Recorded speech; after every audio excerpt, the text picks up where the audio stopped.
So I want to start by sharing my screen because was introduced to a thing at a program I went to the other day that I thought might help you in all of this. So let me share my screen so you can see it. There, I got it. Mm-hmm. This is by Tima Okun. And if you want to look more about where she's connected, it's at www.dismantlingracism.com.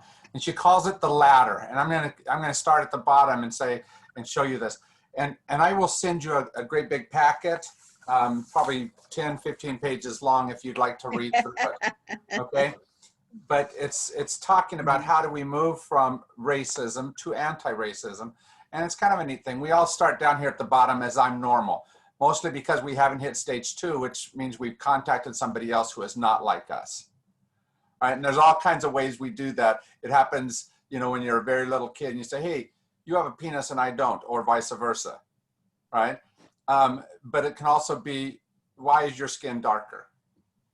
You know, why is this different about you? The third step is kind of, wait, you should be like me, you're a problem.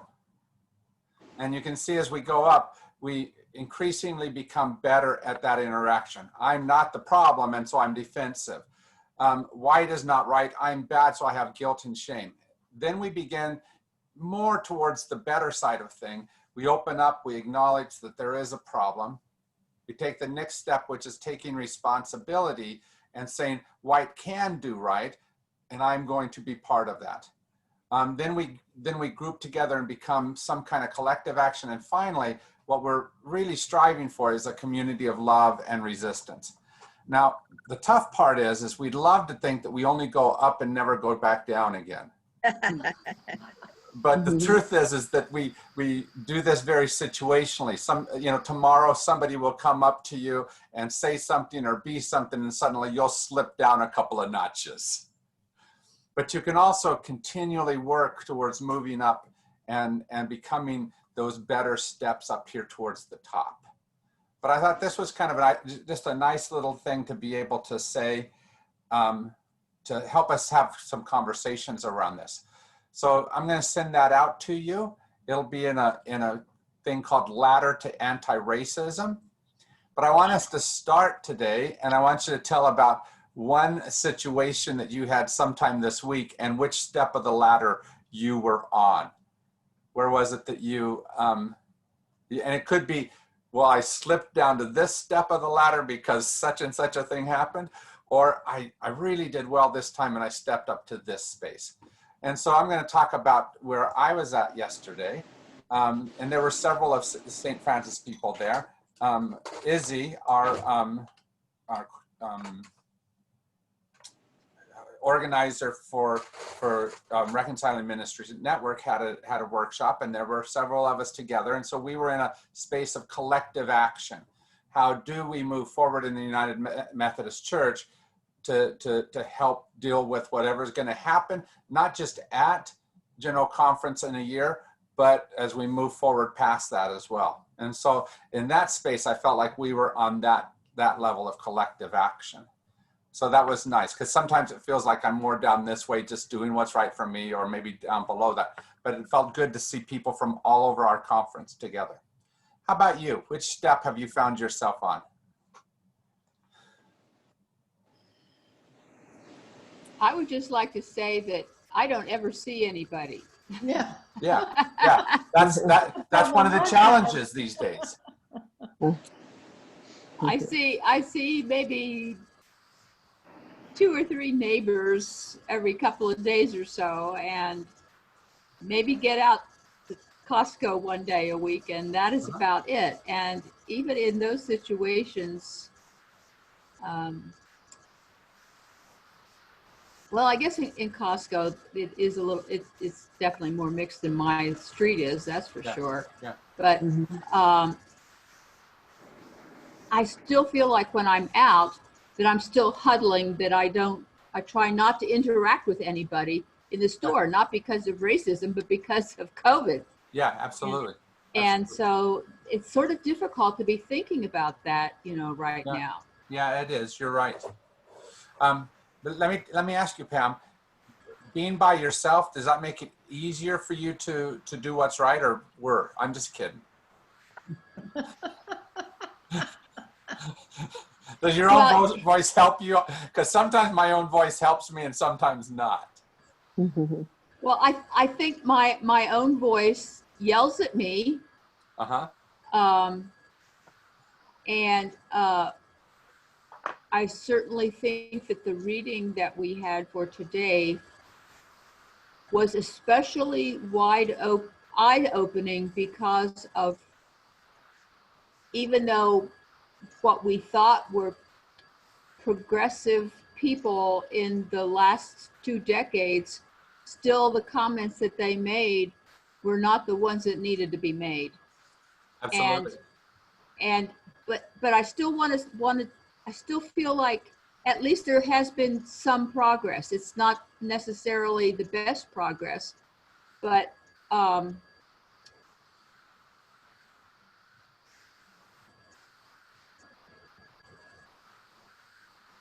guess part of me says that if somebody says, "Oh, if we just let everybody pull themselves up by their bootstraps, then then they'll be joining with us." Well, that is progress to some extent, because at least they're admitting that we can be together. Now, the concept, the reasons why that they're saying that we can be together are not just. Yeah. But at least there is admittance of that, because I think that there are some people who wouldn't care if you were a black PhD. They don't want you near them. Yeah. And so there, to me, even though racism has really definite definitions, as he has said, there are levels. Yeah. The difficult part is, I mean, I appreciate it. I really appreciate it, as he pointed out, like W.E.B. Du Bois. He was a major voice in black movements in the United States. And I'm glad that he pointed out he didn't have it right. Right. And he said, here's a quote where he wasn't perfect. Jesse Jackson, who moved race relations forward wonderfully with everything that he did. Also, it was, here's where he had it wrong. So then when he insulted Glazer, who was one of the people that I studied in school, because you study people like that as you go through elementary education or any education, then it felt not quite as intimidating for me to say the things I learned from were not perfect either. Yeah. No, it's very eye-opening, both of these chapters, as far as statements that we have heard ourselves make. If and in fact, truthfully, I say things to my grandchildren, not racial things about their education, but about their attitudes towards education, and that's a generational thing, and I should not be putting my generation onto them. Yeah. Yeah. And so, that's part of that too. Yeah, but that's the really hard part, isn't it? That both these chapters definitely said, in a very real way, are you going to determine what your child should look like, or the next generation should look like, or do you trust them to take it where you could never go? And that's a challenge for all of us, because there are things that we have from our past that are worth carrying forward. But it doesn't mean that everything we had is better than everything they have. Or that our attitudes are better than their attitudes. Yes, absolutely. Absolutely. That's a lot of what these were about. So before we get completely into those chapters, does anybody else want to talk about any space where they were out on this ladder this week? I will share, because I think you all know by now that I have living with me an asylum seeker from Africa, from Uganda. And Richard was out of town for 9 days back in Maine, to where he started his asylum seeking, and he had to get out of his apartment lease and stuff. So he went back for a few days and then came home here. And he's been here since early June, so over 3 months. And he was so thankful and caring and feeling welcomed to know that he had a home here in Tucson that he could call his own for any length of time he needed it. So I felt so honored that he recognized that in me. And for that reason, I felt I was at the top of the ladder in Yeah. welcoming Richard. And then the other two I've kept in asylum over the last years, Deo and MA, both stop by regularly. And they are also still very thankful. MA lived with me for 1.5 years. He's from Rwanda. And Deo for 3 months, he's from Burundi. But they both stop by and keep telling me, thank you, thank you, thank you. And Richard just, he's a Baptist minister. And so he's beloved wherever he goes in the community, whether it's Iskashita or to help out at a RV park where he's getting a sort of a under the table job because he doesn't have a work permit yet, but they've got so much that needs to be done and are willing to pay him cash. And he said even ministers in Uganda, Baptist ministers, always had to have a part-time job because the churches could not afford to pay their ministers a full-time salary. So it's very, and when we do go out together in the neighborhood, people now know who we are and just celebrate that there's a Black man living with a white woman in our own neighborhood. And that's really nice. Absolutely. Thank you so very much for that. Dixie, did you want to say something? Yeah, I feel like I was also lucky enough to be a community of love, and I had an interesting experience. I had to have eye surgery, so hence I look a little odd, and but I ended up having successful eye surgery, we think. But I went to my retinal surgeon's office over on Ajo, and my husband and I experienced being the minority. And I used to teach a lot of Latina or Mexican students back in Idaho, and it was really nice hearing Spanish and hearing their voices and just how kind they are to each other and how kind they were to me as a very, very little language. I know a few words, but it just was really comforting. And it was interesting because often when you go to a regular doctor's office or something, we messed up on the time. We were there at 10 and we were supposed to be there at 8, but there was no shaming or, it just reminded me of how good it felt and how loving that those communities are. So I feel like I was blessed to be temporarily accepted there. Nice. One of the things you want to do is hold on to those moments when you are at some of these upper levels, because tomorrow you may drop down to some of these because of whoever's in front of you or whatever situation you're facing, and it will be harder for you to get through those if you don't remember. This is where I choose to be most of the time, right? Because there'll be those times when you're not that. Yes. Okay. So let's get back where we can see each other. Oh, you guys look beautiful. So as we go Jim, through I think you need eye surgery. I put new glasses. They work well. So Thank you, ladies. You caught on even if he didn't. I was going to ask Dixie if we looked better through the right eye or the left eye, but I thought. Oh well, yes. So culture is one of those things that marks each of us so much, and yet it's so easy to take that which I can't even hardly question being real and not have it be the definitive for you as well. I've told you often about some of the ways that my kids in school, as I was teaching bilingual students, had to teach me how they saw things, not necessarily how I'd been taught to see things. And that's not necessarily a bad thing, but it does take you having to step into a different space than what's normal. Just like that ladder, you think that the norm that you're taught at is exactly the right norm in all cases. But when it comes to culture, it's not that at all.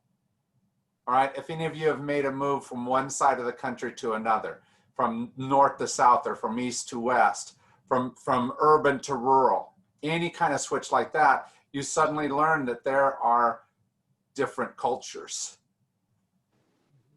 Well, my move to Hawaii, where everybody's a minority and it's really polycultural Yeah. and very different cultures when you're talking about Filipino, Japanese, Chinese, Hawaiian, Samoan, Tongan, etc., military.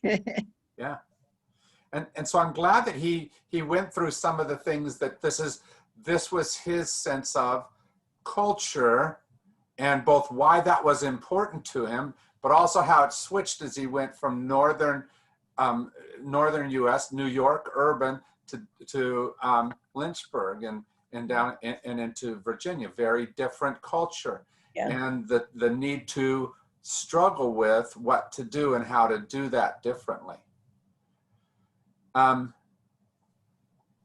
hard part is always trying to figure out what's good about this other culture without saying, but they don't have, and start putting that kind of value on them, right? One of my favorite books was a book named 1491. Have you heard that? Yes. It's a great book. You should read it sometime. But what it talks about is all the ways that we forget the stories of what happened in this hemisphere, North and South America, before we got here, European Americans. European Europeans, right? Here, we came over here, and we think that that's when culture started. And this book is all about how, let me tell you, some of the culture, some of the science, some of the stuff that's going on, that our blindness and the way we teach each other that blindness, it doesn't begin to define all of that. But we forget that, don't we? And part of the reason is because we've gotten to create the cultural standard. Not us necessarily, but our race, that from which we emerge, got to define the cultural standard in America. But it's not the only culture that can be here.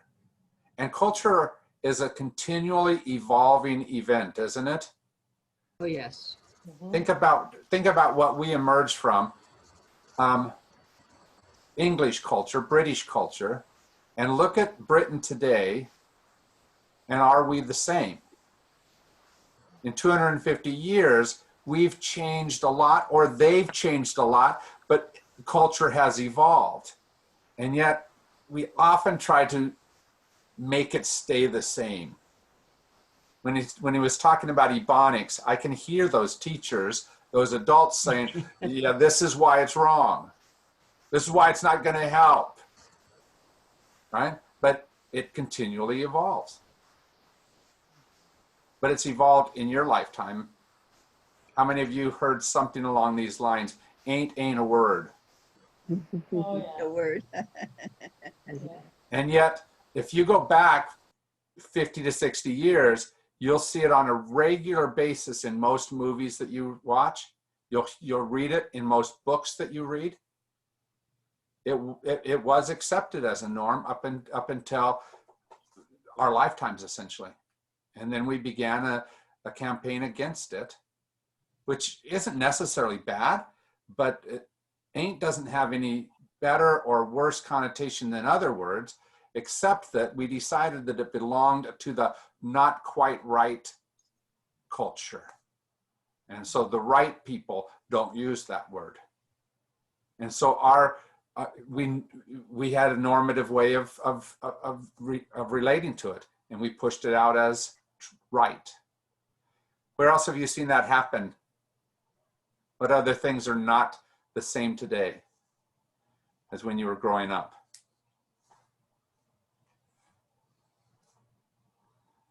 I have an example that doesn't fit with what you just asked now, but it came to my mind with this cultural norms that you need to learn when you move to a new culture. When I moved to Hawaii, and I was faculty at the med school and had, of course, a lot of students and residents that I worked with all the time. One of them that was Hawaiian, one day referred to one of his patients, adult woman patient, as a girl. And his name was Peter, and I said, Peter, you need to not do that. You need to call them women and not girls when they're adult, because on the mainland, that was men were always men. They were never boys. And yet it was denigrating to the women to call them girls, like they still hadn't grown up. But then I learned that I was wrong by the Hawaiian culture, because the grown men were all called boys and the grown women were all called girls. And I was the one that was wrong. So I found that very interesting that, he didn't refer to the guys as men. He called them the boys, and so I thought, okay, you need to learn. And being open to that on a regular basis is important. Even if the norm we want to have is a better norm, hearing why they have a different norm, that the other person has a different norm, is an important thing.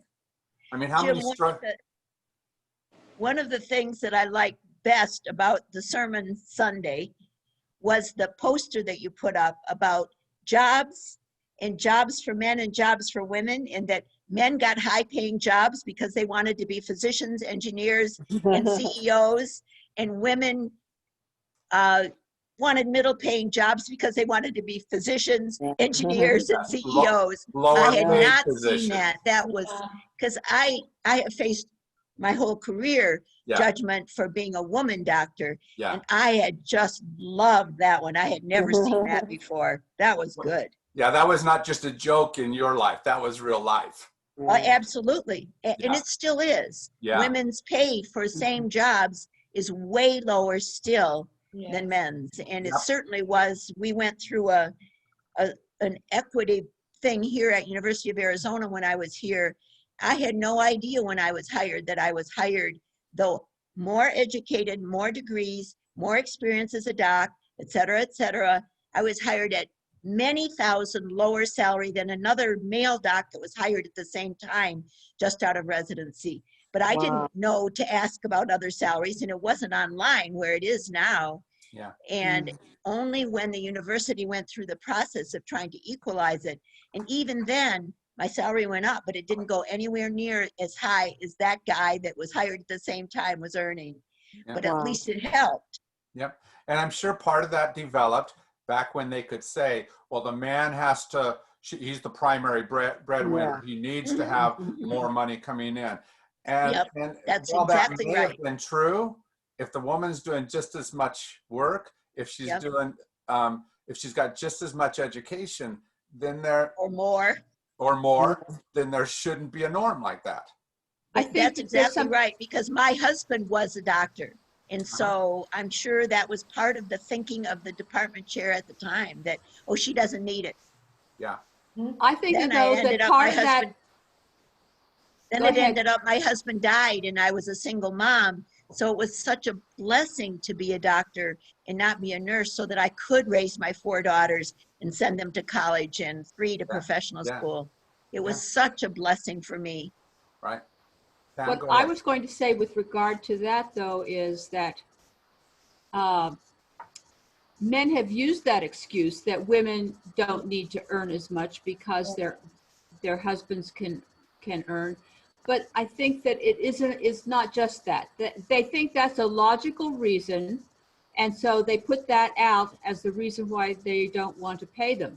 But there are a lot of men who feel like, women are emotional. That's one of their words. Right. And it's because of their hormones that they're emotional.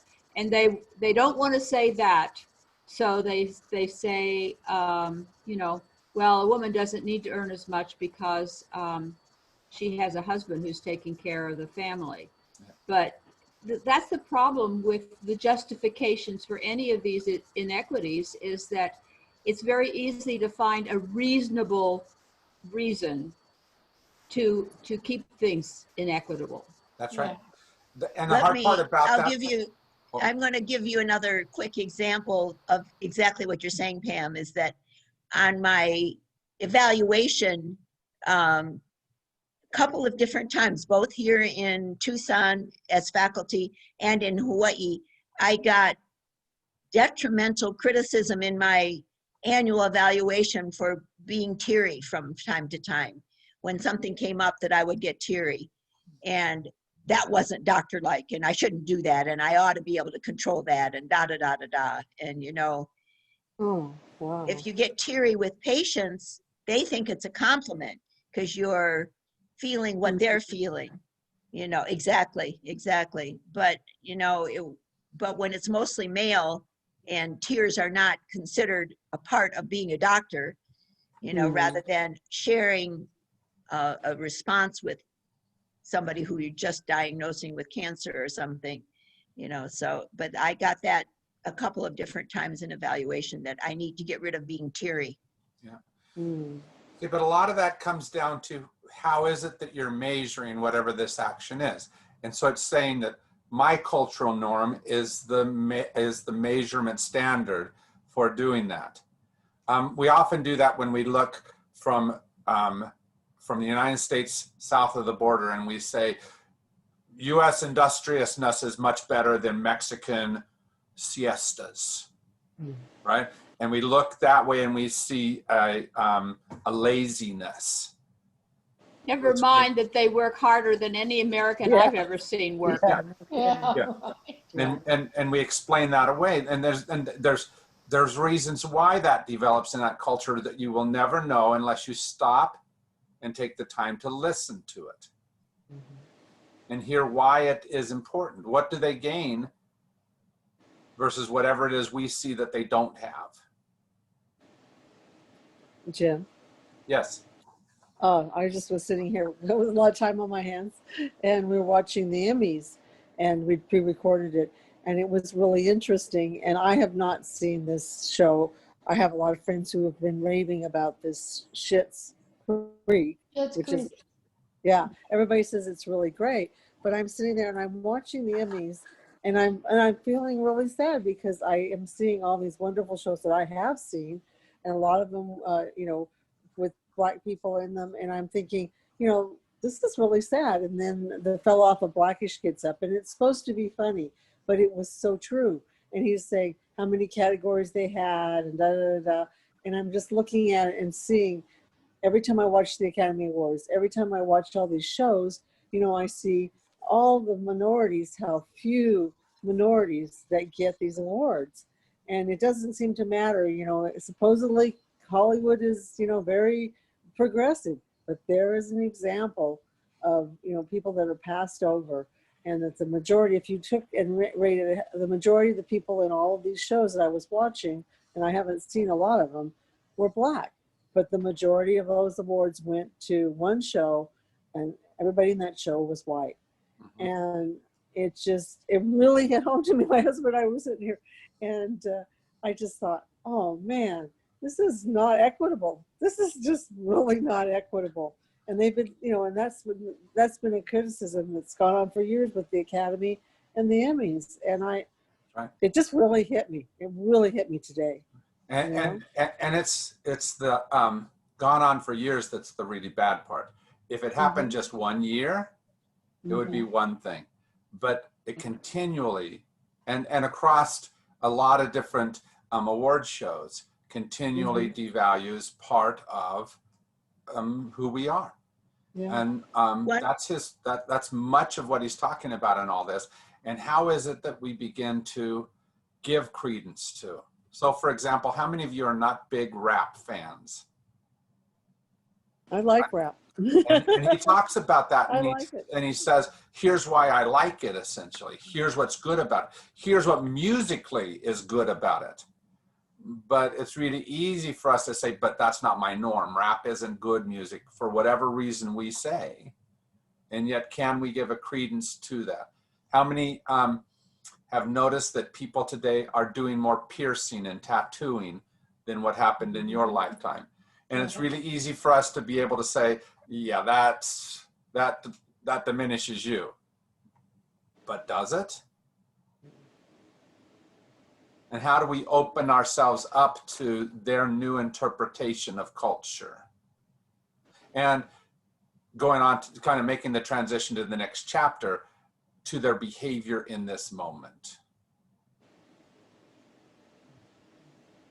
Or do we automatically put a negative value on that behavior? One of the things, again, this might be a bit of a tangent, but it just popped in my head. My daughter got me the New York Times while this epidemic is going on because she knew I was going to be home doing more reading. So, and one of the big sections in the Sunday paper was all on newest styles. It was just a whole separate, like a magazine on the newest styles. And to my surprise, I think at least 50% of the models in that magazine were Black, and another several percent were Chinese or Asian. And I thought, this is a change. This would not have been the magazine, 8 months ago. Yeah. And I just was really noticed it and was surprised and pleased. Right. And yet, and along those same norms, there are people who I've seen that said, oh, I hate it that now there's a gay couple in every magazine. Well, why? Should they hate it because there's a straight couple? Yeah. And yet that's what we do often is we put, unless it's my norm, then it doesn't have a positive value. People say they're just trying to make a point. I think that the people who, whether it's racism or against the LGBTQ community, that this is how they say it. Oh, they put them in there just to make a point. They're rubbing it in my face. Well, they're not rubbing it in your face. This is a better picture of what our country is, rather than what has been on TV. Yeah. And but it's hard for people who've been used to seeing, all white, normal, certainly not normal anymore, but normal families on TV, and they were not normal during all of those 1950s, 60s, and 70s years. It's just that they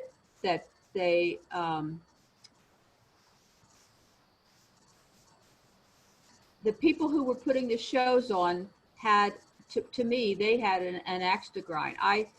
There was a show that I really liked, and it hardly lasted one season, and it was a space comedy drama, and it was on Fox, I believe, and I was reading why it came off, and they said that it almost didn't get on the air because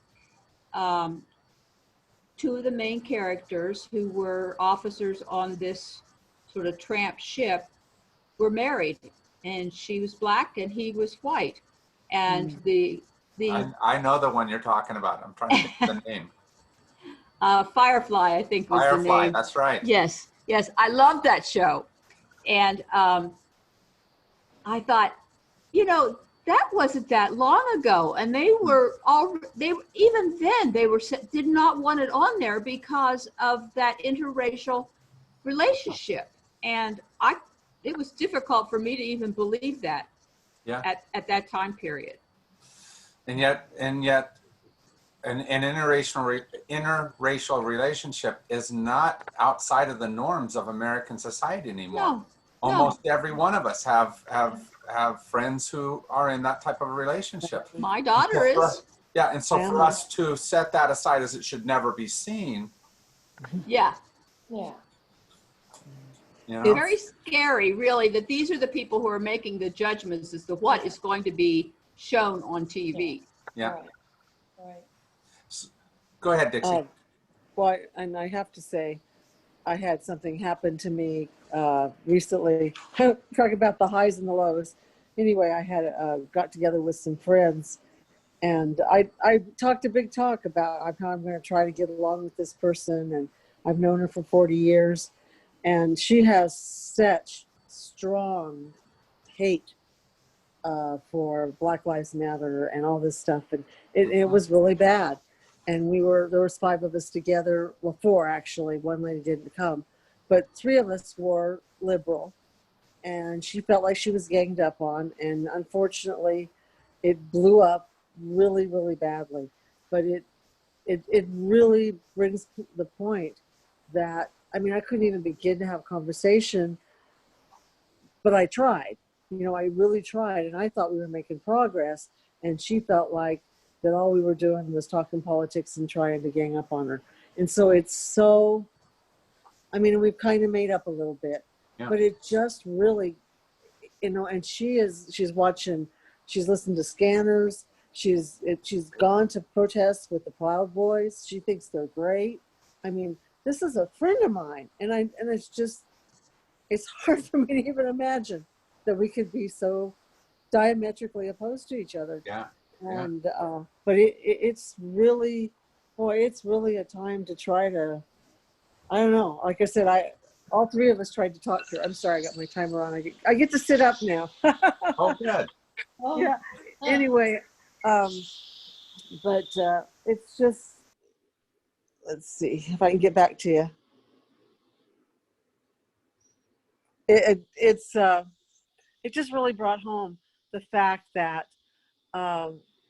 people are really dug in, and I think it just makes it all that more important for those of us who are trying to, and maybe it'll, after some of this passes, it'll get better. But I mean, I really thought we had some good talks, and yet she took it all as that I was trying to change her, and I was like this liberal person that was judging her. And I really felt like I wasn't doing that, but boy, it blew up in a bad way. Yeah. So. And that's not uncommon right now, because much of that type of discussion today is not just a racial discussion. It becomes this very divisive political discussion where we are so far apart in people's minds. And I don't think we're as far apart as what they think, but there's been a whole lot of the rhetoric that has put us at odds with each other in ways that it becomes really hard to have those discussions.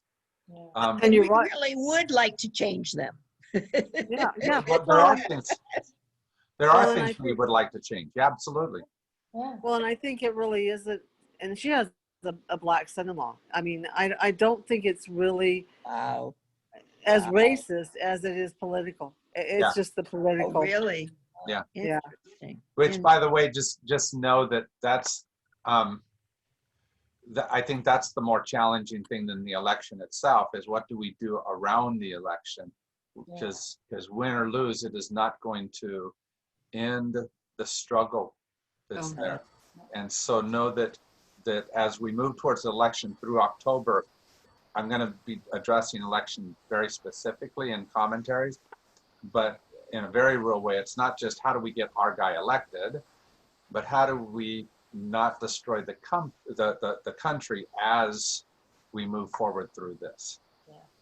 Because there's depending on how we relate to each other through that, it's huge what could happen.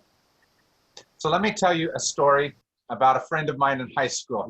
His name was Shelby T. Lewis. He always went by Shelby T or just T. And he was the stereotypical black man. He dressed all exactly the way that you would think. He spoke that same way. He was a typical kicker. Now, I don't know if you know what a kicker is, but in South Texas, that's somebody who wears a big broad brimmed hat, jeans, a big belt buckle, and rides bulls, which is who Shelby T. Lewis was. Hmm.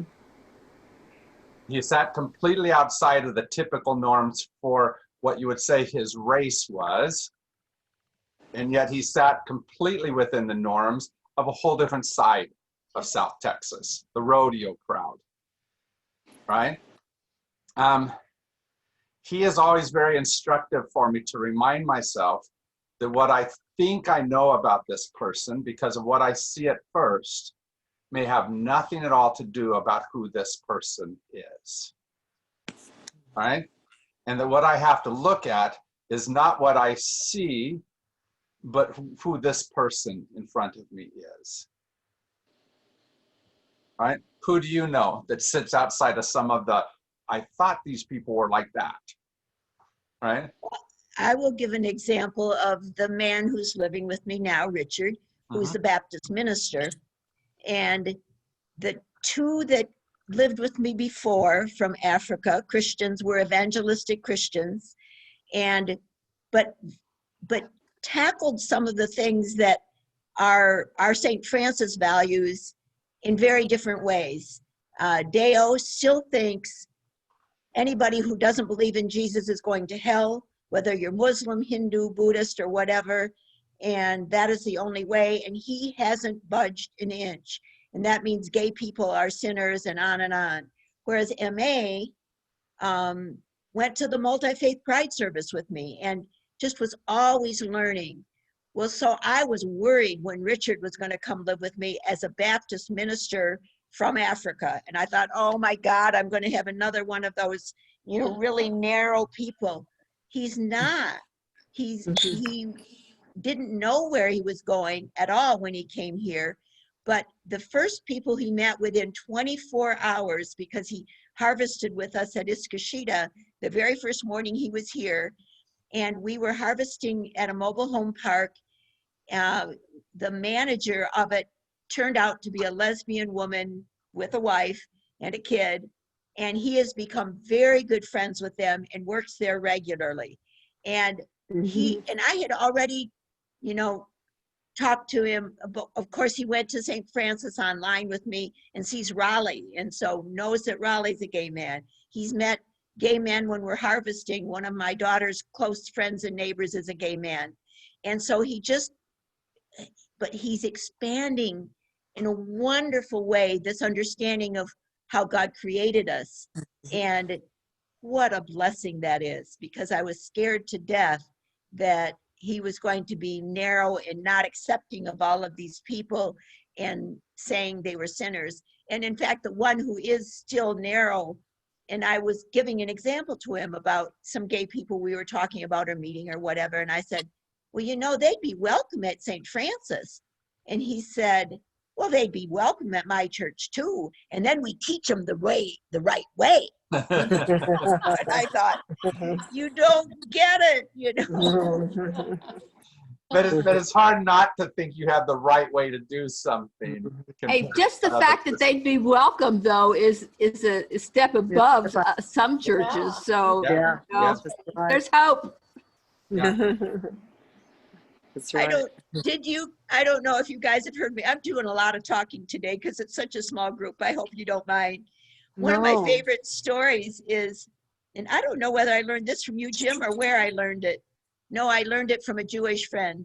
This was a Jewish friend of mine who was talking about, again, evangelistic Christians, but she gave a true story about a Jewish man who wanted to learn more about evangelistic Christians, so decided that he would go and visit a church service. And so he went in and was about to go in and sit down and learn about this service when somebody in the entryway met him and said, aren't you Jewish? And he said, yes. And she said, well, you're not welcome here. And he looked at her with a surprise and then took a minute and then walked down to the altar, took the statue of Jesus from the altar, walked out and said, then he isn't welcome here either. Whoa. Oh boy. I love that story because we forget we're Judeo-Christians. And Jesus always was Jewish. Yeah. He didn't invent Christianity. It was the apostles and those after him. So he was Jewish. And I just thought that was a true story, but that was just really powerful to me. Sure. We put lots of different things on each other that we say, this is how that other person is always going to act, whatever it happens to be. Yes. I remember being 16, 17 years old, and my best friend was named Jim Lamar. And he was a Baptist, remains a Baptist to this day. And so he asked me if I would go to church with him. I said, sure. I went, he introduced me to the pastor and said, you're Mormon and you're coming to a Baptist church? Mhm. Mormons don't do that, do they? Right? Because we put all kinds of stereotypes about how that other group acts. Yep. Yeah. Yeah. But what you have to look at is the behavior of the person in front of you. Yes. Yes. Very important. And it's huge, but it's so much easier sometimes to just think that's always true. But is it with this person? It's shorthand thinking. Uh-huh. You know, it makes it faster for you to make an assessment if you can already think about that person that way. You don't have to you don't have to invest time in them, which is unfortunate, because investing time, you could maybe have a wonderful relationship. Yeah. So Jim, you were already on a trek as a teenager, even an older teenager, with your Mormon faith. That is very interesting. I like that story. I like that story. Yeah. But part of that is because Jim was important enough to me that I would be there to honor him. But that's very much a compliment to you. So, but that's what we have to continually do, is look at each other as the person in front of us. Yes. This is where he began insulting my previous profession. I'm just kidding about that. Where he began talking about education. And very often in education, we do a lot of things where we do those aptitude tests to try to figure out where everyone's at. And yet it didn't take me long as a bilingual teacher to realize that it was much easier for my white students to understand the test questions than what it was for my Hispanic students. Oh yeah. Because maybe they were showing a picture of something that was more endemic to white culture than what it was to Hispanic culture, right? Or they used a word that was a more archaic word that really wasn't being used, especially in an emergent language area. So when he was talking about how those tests are particularly difficult to help Black Americans grow up into, I understood that from my Hispanic kids. And yet we have, since I left education in 1997, we have invested more and more and more in those types of testing. Mm-hmm. Yeah, the same thing happened again with the cross-cultural in Hawaii. It's actually the same Hawaiian student and resident that I was telling you about before. And this man he was already in our family practice residency program, but it took him an extra year to get through medical school because he had so much trouble passing the part 1 of the national boards and part 2 and part 3 of the national boards. So we were worried about him passing the family practice exams. Mm-hmm. But what we realized, and it's exactly what the author of this anti-racism book, this guy was a great doc. We knew he was going to be a gift to the community. What we ended up spending time, another faculty and myself, is test-taking skills. Yeah. Not the information, but little things about test-taking that he did not know. And he passed the residency exam without a problem. Nice. Because that was what he needed. It wasn't knowledge base about medicine. It was test-taking skills. Yeah. Peggy. That was Kendi's whole point when Yes. he was fortunate enough to be able to go to the class to learn how to take a test. It was a huge aha for him. Yes. To understand the difference between prepping for a test and learning the material and prepping for a test and how to take a test. Yeah. And I liked his comparison with weightlifting and how That was a really good comparison. Yes, it was. How important form is rather than the amount of weight you can lift. Because Or both. That was great. Yeah. And right in that same section is where he went to what hit me the hardest, is where he begins to ask this set of questions. What if, along with these well-meaning efforts at closing the achievement gap, what if all along these well-meaning efforts at closing the achievement gap have been opening the door to racist ideas? And then he says this: what if different environments lead to different kinds of achievement rather than different levels of Now achievement? that whole That's a good, concept was just huge. Yeah. What if we measured intelligence by how knowledgeable individuals are about their own environments? What Yeah. if we measured intellect by an individual's desire to know? Yeah. You know, what if we defined ourselves differently? Yeah. Well, there's also like all kinds of cultural approaches to learning, especially with indigenous groups. When I took a class in learning to do Navajo weaving, the Anglo teacher who had lived on the Navajo reservation when her husband worked for the Indian Health Service, said that the way that the Navajos taught was that they just did it. And then the student, if they had a question, would ask a question, but the Navajos didn't say, this is how we do it. And then there's you know, other cultures that have other ways of learning. And so, and it's not that your brain necessarily works differently. It's just your brain has been trained that way from Certain when way. you were a child.